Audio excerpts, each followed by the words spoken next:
বর্তমানে এক কঠিন ষড়যন্ত্রের শিকার, যা অনেকেই বুঝতে পারতেছে না কী হতে যাচ্ছে দেশে। হ্যাঁ, এবং না ভোটের মাধ্যমে দেশে কি হতে পারে।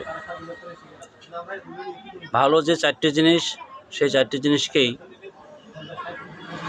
এনসিপি জামাত তুলে ধরছে সামনে।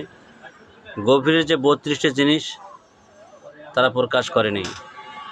এই দেশ যদি হাঁ ভোটে পাশ করে 100 বছরে এদেশের মানুষ তার খেসার দিতে হবে, যা কখনো মানুষ কল্পনা করতে পারছে না।